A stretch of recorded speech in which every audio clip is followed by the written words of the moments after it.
Monsieur le ministre, suite à l'annonce par le Danemark du retrait de ses troupes spéciales du Mali, le ministre français des Affaires étrangères, Jean-Yves Le Drian, a dénoncé, je le cite, des mesures irresponsables prises par une junte, à nouveau je le cite, illégitime. Votre réaction? Ma réaction, c'est d'abord, c'est surprenant de la part d'un diplomate de la trempe de M. Le Drian qui parle au nom d'un grand pays, la France. Ce sont des propos empreints de mépris, ce sont des propos que je condamne, qui sont inacceptables. Et je crois que les insultes ne sont pas une preuve de grandeur. Nous sommes disposés à discuter avec la France ou d'autres sur des questions de substance. Il ne s'agit pas de questions irresponsables. Ce que nous essayons de faire, c'est de défendre les intérêts de notre pays. Nous savons que la présence des troupes françaises, et européennes dans le cadre de l'opération Takuba ont fait l'objet d'un accord sur le statut de force avec la France. Et la France, même sa présence, est gouvernée par un traité de défense qui nous lie avec la France. Et ensuite, un protocole a été conclu en mars 2020 qui permet d'inviter d'autres partenaires européens en dehors de la France ou non européens à se joindre à la force Takuba. Et dans ce cadre-là, le Danemark n'est pas un pays ennemi, c'est un pays ami qui soutient beaucoup le Mali en matière de coopération, mais toute présence étrangère au niveau du Mali doit répondre aux règles maliennes, doivent aussi aller dans le sens des intérêts supérieurs du Mali, surtout pour la présence de forces étrangères. Je suis en Europe ici. J'imagine que si je n'ai pas de visa, je ne peux pas entrer en Europe. Je crois que nous devons tous nous respecter et respecter ça. Il est bon que M. Le Drian comprenne que ce ne sont pas les insultes qui règlent le problème entre nations, que ce que nous attendons de la France, grande nation, qu'elle puisse avoir une attitude constructive, moins agressive, moins hostile et moins empreinte de mépris vis-à-vis des autorités maliennes qui incarnent aujourd'hui la souveraineté de notre pays. Alors, on va revenir sur Takuba, mais tout d'abord sur Paris. Vous parlez de mépris, vous parlez d'insultes. Alors, une question simple, enfin plusieurs questions simples. Est-ce que vous allez exiger des excuses de Paris? Est-ce que vous songez, par exemple, à prendre des mesures telles que le rappel de votre ambassadeur en France ou convoquer l'ambassadeur de France à Bamako? Le Mali n'exclut rien de la table si la souveraineté et le peuple malien ne sont pas respectés. Nous ne demandons pas des excuses à Paris, nous demandons que Paris nous respecte en tant que pays. Nous respectons la France, nous respectons le peuple français.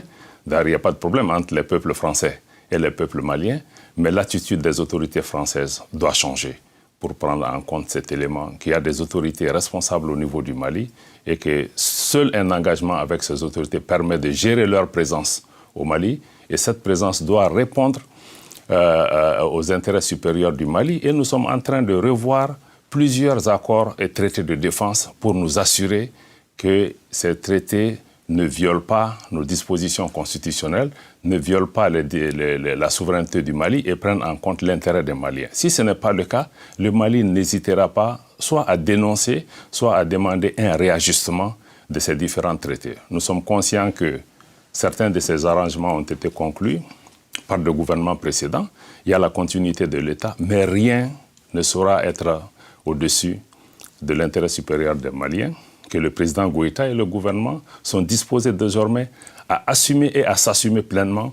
Et nous souhaitons que la France et d'autres partenaires inscrivent aussi leur action par rapport à cela. Et je salue d'ailleurs la décision sage des autorités danoises de retirer leurs forces sans plus d'acrimonie. Et nous sommes disposés à continuer le dialogue avec l'ensemble de nos partenaires pour la sécurisation du Mali et la stabilité de l'ensemble de la région. Alors ce vendredi, Monsieur le Ministre, c'était chez nos confrères de RTL, le ministre français Jean-Yves Le Drian est revenu à la charge, si j'ose dire, en disant que désormais c'était la rupture du cadre politique et du cadre militaire. Nous ne pouvons pas rester en l'état, a-t-il dit. On va voir comment on peut adapter notre dispositif en fonction de la nouvelle situation.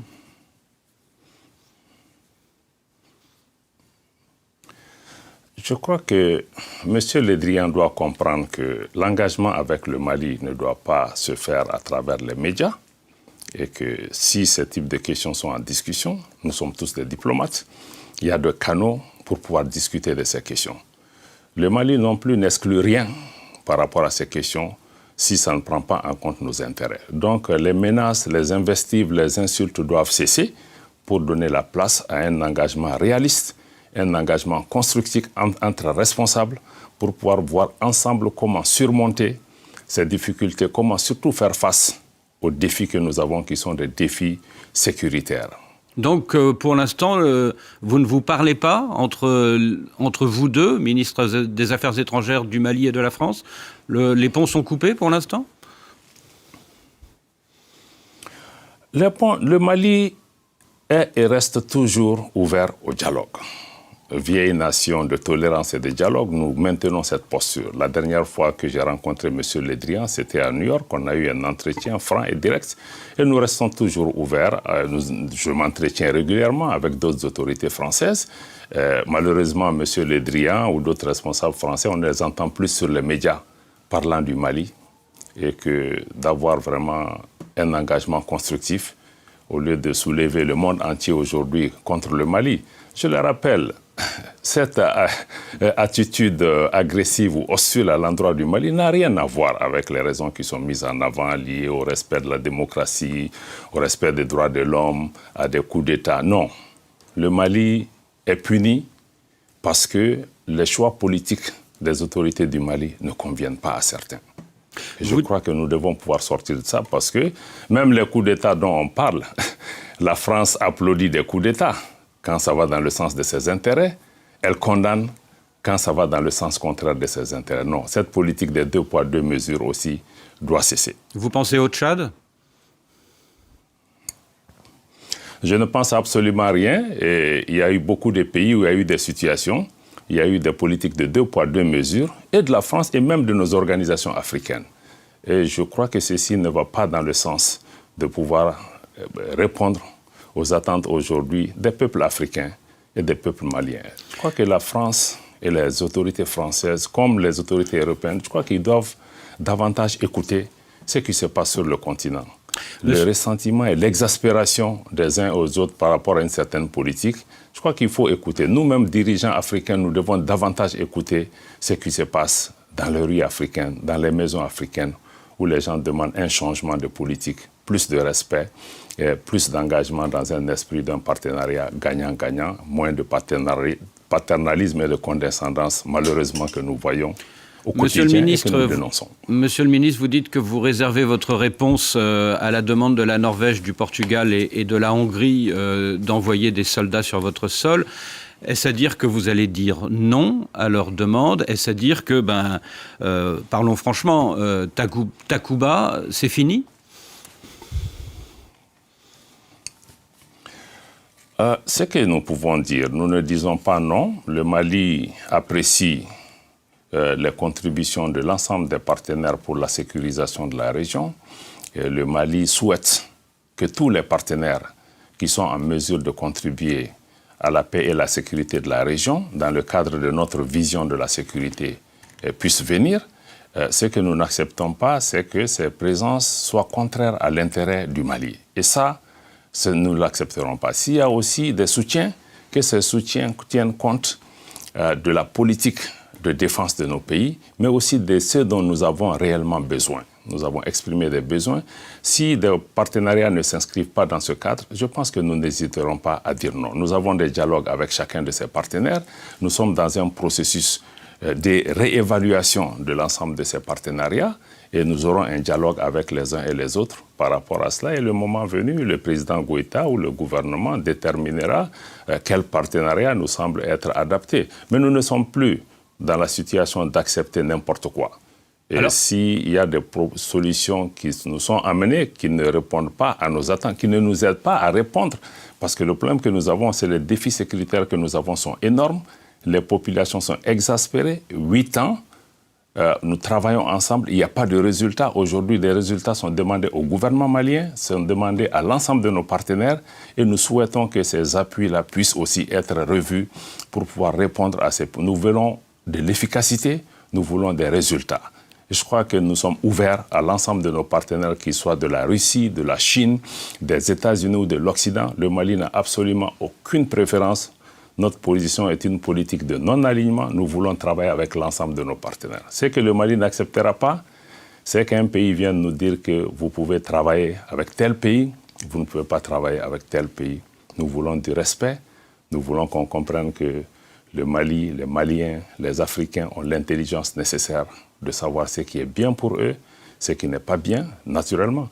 Nous sommes ouverts aux conseils qui viennent de nos amis, mais des conseils qui sont donnés pas dans un esprit de paternalisme, mais surtout dans un esprit de respect mutuel. Monsieur le ministre, concrètement, vous avez demandé il y a peu de temps la révision de l'accord de défense avec Paris. Est-ce que vous avez reçu une réponse? Et si cette réponse n'est pas satisfaisante, est-ce que vous êtes prêt, donc, comme vous semblez l'indiquer, à dénoncer cet accord de défense avec la France? Absolument.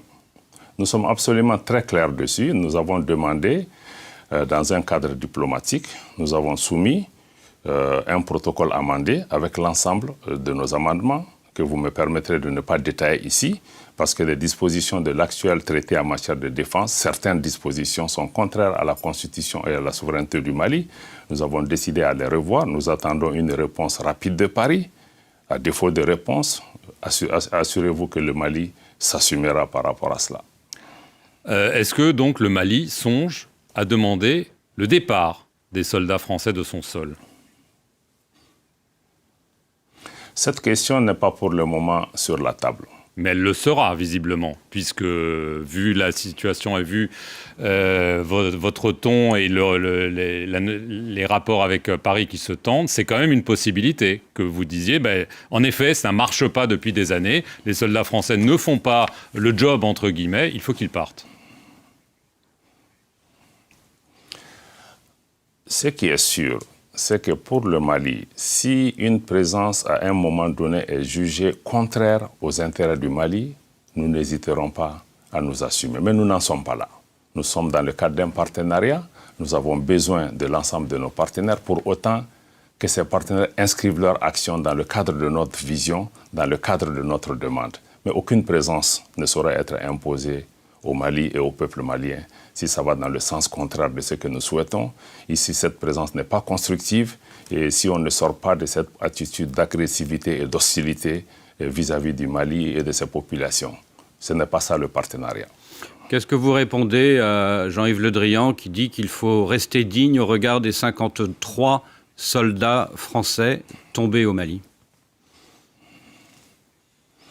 Je demanderai à M. Le Drian de rester digne aussi parce que avant, nous reconnaissons les sacrifices des soldats français. L'intervention française qui a été décidée au Mali a été faite dans un bon état d'esprit d'aider notre pays. Nous apprécions cela. Nous apprécions tous les concours qui ont été faits dans ce cadre-là.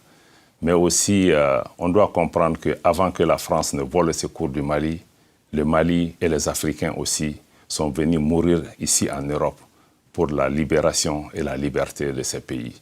Donc nous avons tous des dettes de sang les uns envers les autres.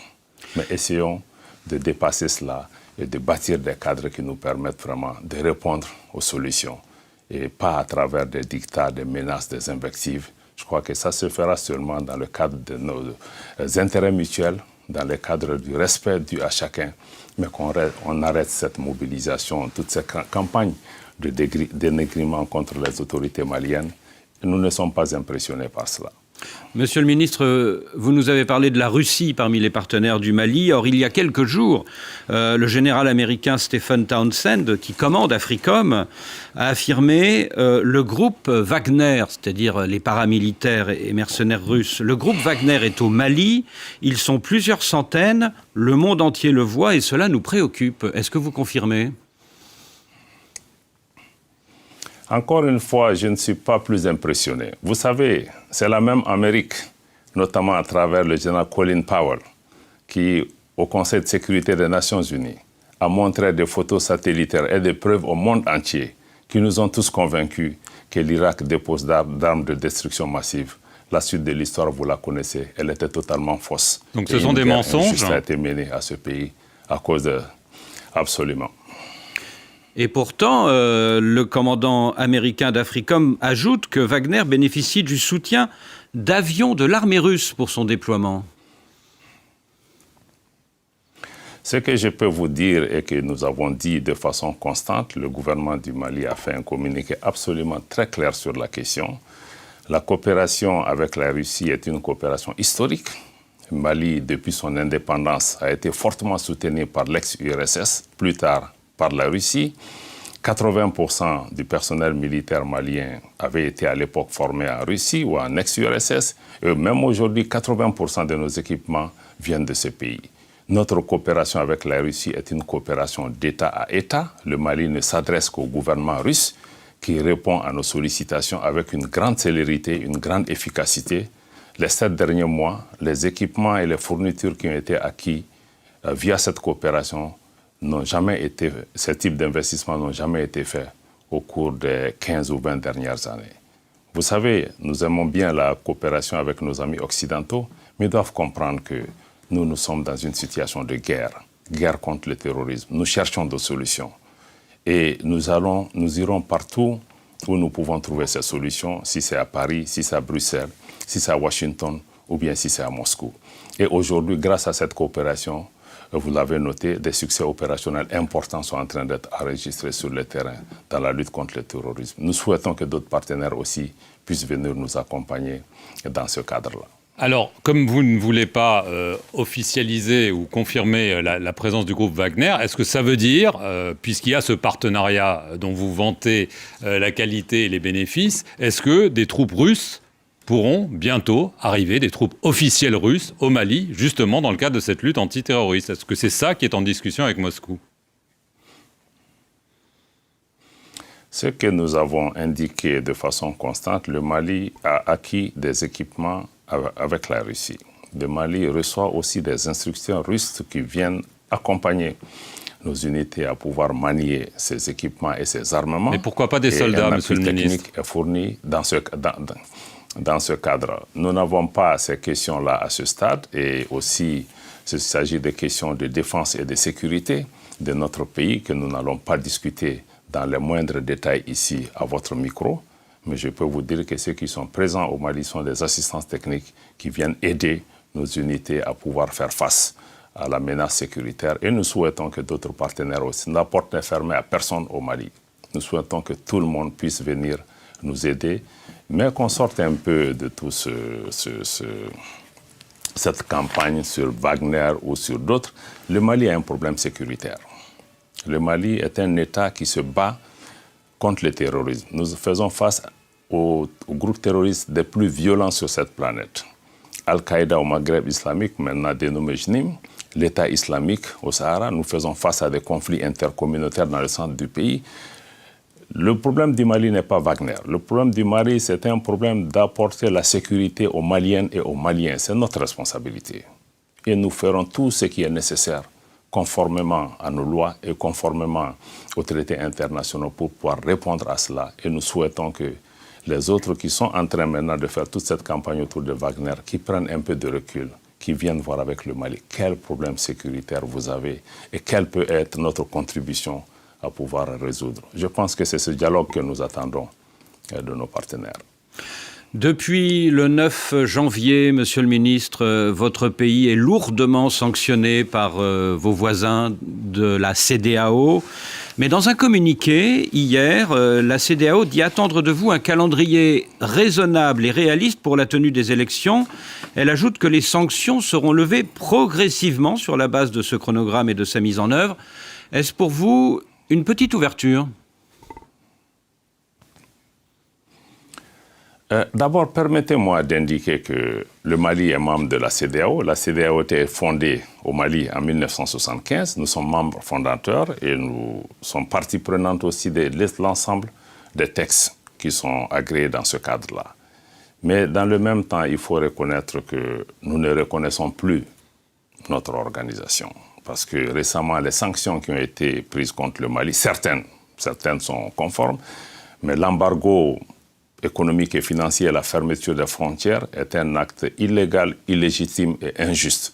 Aucun traité de la CEDEAO ne prévoit de fermeture des frontières. Et cela fait 3 fois que les frontières du Mali sont fermées. Je crois que je voudrais citer le président Bazoum lui-même ici en septembre à l'Élysée aux côtés du président Macron, qui a clairement déclaré aussi que le Niger ne s'était pas associé dans le passé à la question de fermeture des frontières parce que cela était contraire à nos textes. Donc il s'agit de mesures qui sont injustes et illégales, tant du côté de la CEDEAO que de l'UEMOA, qui gagnerait à être davantage à l'écoute de nos peuples.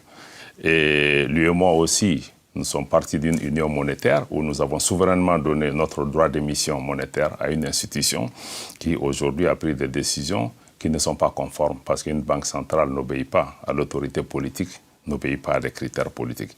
Mais troisième point qui me semble être important, c'est que dans cette politique de sanctions, il faut qu'on sorte de cela.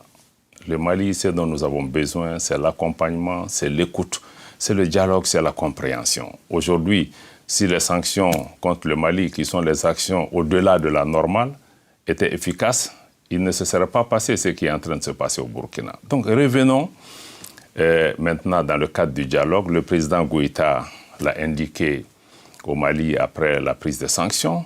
Nous l'avons indiqué aux Assises nationales de la refondation et nous l'avons indiqué dans la lettre que le président Goïta a adressée le 7 janvier au président en exercice de la CEDEAO, que notre pays est ouvert au dialogue et nous avons même invité la CEDEAO à déployer une équipe technique pour évaluer ensemble le chronogramme qui a été soumis pour arriver à un compromis.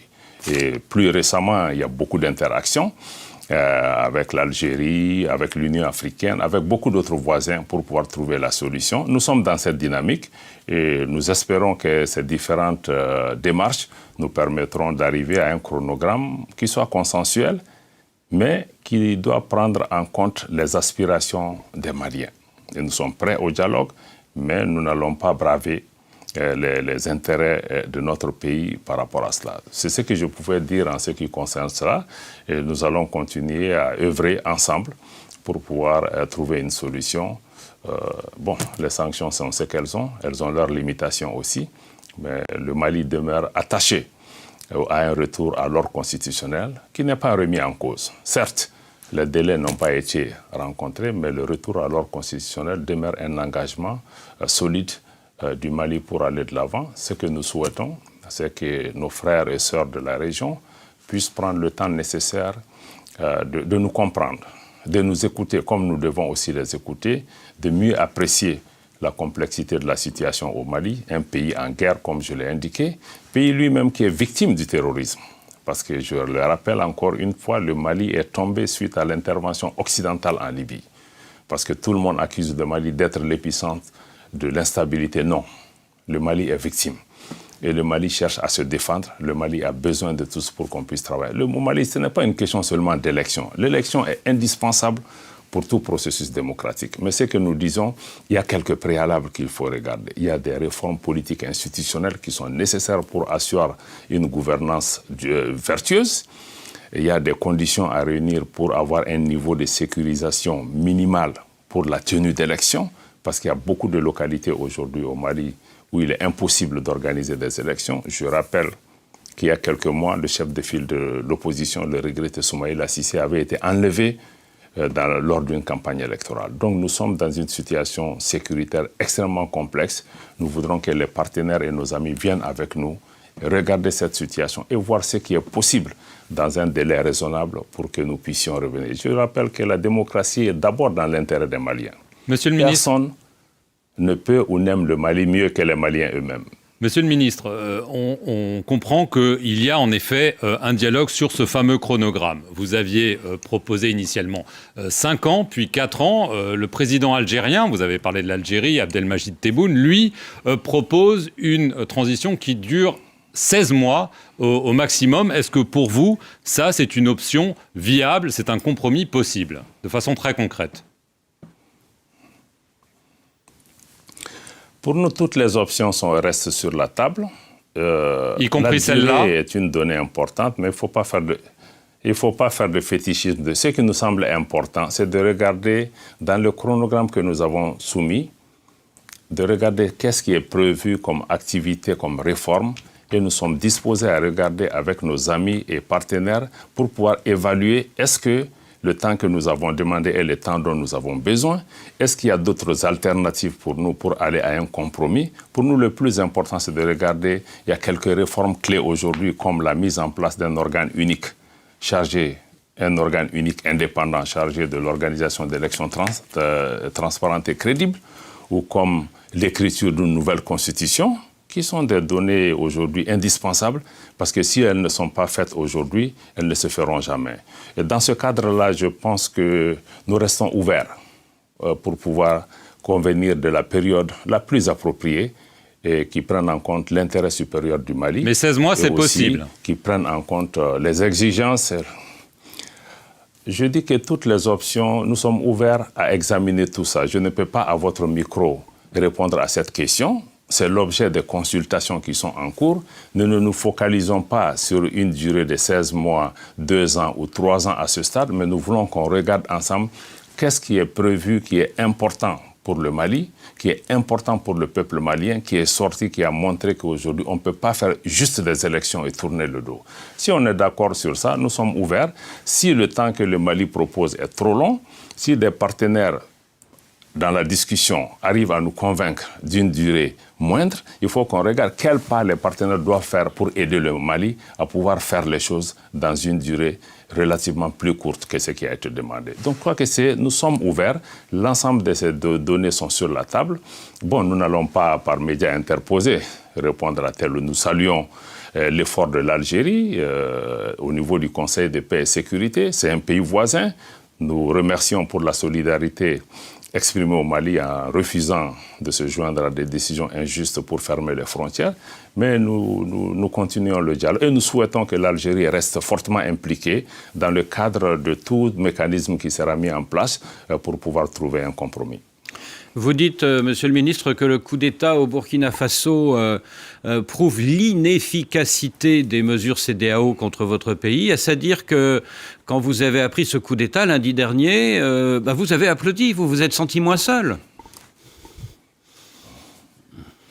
Nous n'avons pas applaudi. Vous savez, toute rupture de l'ordre constitutionnel n'est pas normale. Et c'est des situations qui rappellent aussi, qui d'abord créent de l'inquiétude et de l'incertitude par rapport à l'avenir de ces pays. Mais en même temps, il faut comprendre que les coups d'État eux-mêmes viennent souvent des problèmes de gouvernance qui n'ont pas été traités ou qui n'ont pas été bien traités. Dans le cas particulier du Burkina, comme dans celui du Mali, qui est aussi emblématique de la situation de l'ensemble du Sahel, le traitement des questions sécuritaires et les réponses qui ont été apportées sont aujourd'hui des questions qui préoccupent nos populations. Nos populations sont exaspérées par cette insécurité qui ne fait que grandir et demandent des résultats au pouvoir politique, demandent des résultats aux militaires. Je ne suis pas fondé de donner une appréciation sur ce qui se passe au Burkina. Je fais confiance au génie du peuple burkinabé pour pouvoir apporter des réponses. Nous sommes un voisin, nous demeurons solidaires du combat du peuple burkinabé, mais notre préoccupation, c'est de répondre aux besoins des Maliens. Nous restons ouverts à cheminer avec l'ensemble des peuples de la région et de l'ensemble des peuples africains qui partagent notre vision. Alors, est-ce que vous avez pris attache avec les militaires désormais au pouvoir à Ouagadougou? Est-ce que, par exemple, les colonels Goïta et Damiba se sont parlé? Personnellement, je n'ai pas d'informations à ce niveau, mais le Mali parle à tout le monde. Nous parlons à tous nos frères, quelles que soient les conditions dans lesquelles ils se trouvent, parce que nous partageons les mêmes frontières, nous avons des destins communs. Et nous pensons que seulement c'est dans le dialogue et la concertation que nous pouvons trouver des solutions. Loin de nous toute idée de donner des leçons à qui que ce soit. Et d'un mot, Monsieur le Ministre, il nous reste quelques secondes. Pensez-vous qu'après ce troisième coup d'État dans un pays de la CEDEAO, eh bien, cette CEDEAO, va devoir changer d'attitude à votre égard? Nous l'espérons. Nous l'espérons, parce que c'est ce que nous essayons d'expliquer. Nos organisations, la CEDEAO ou l'Union africaine, ils doivent changer de logiciel de notre point de vue, qu'on doit sortir un peu de ces manuels, de ces playbooks qui disent un peu, quand il y a un coup d'État, bon, on sort, on condamne, on fait un sommet extraordinaire, on donne 5, 6, 7 mois. Les situations sont différentes. Les problèmes sont différents. et qu'on prenne le temps de regarder. Qu'on regarde seulement qu'il n'y a pas que les coups d'État à gérer. Il y a des changements anticonstitutionnels qui se passent dans nos pays où nos organisations restent les bras croisés. Elles ne font rien pour faire face à cela. Et aujourd'hui, c'est ce même traitement de la géométrie variable qui pose problème. Donc nous devons évaluer l'ensemble de nos dispositifs de réponse à ces changements anticonstitutionnels, coup d'État militaire ou coup d'État civil, pour pouvoir apporter des solutions. Soyons à l'écoute des populations. Dans le cas du Mali, nous avons vu les populations qui sont sorties massivement pour rejeter cette politique de la CEDEAO. Nous avons vu aussi dans l'ensemble des capitales, beaucoup de pays africains, la jeunesse est sortie pour dire ce qu'elle veut.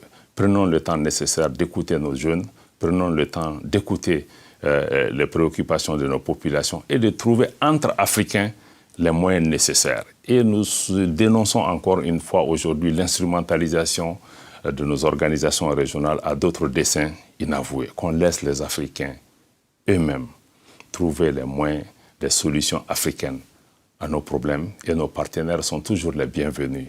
Mais je crois que leur contribution n'aille pas au-delà, parce qu'ils ne sont pas membres de ces organisations. Merci, Monsieur le Ministre, d'avoir répondu à nos questions et merci à vous de nous avoir suivis sur nos deux médias, France 24 et Radio France Internationale.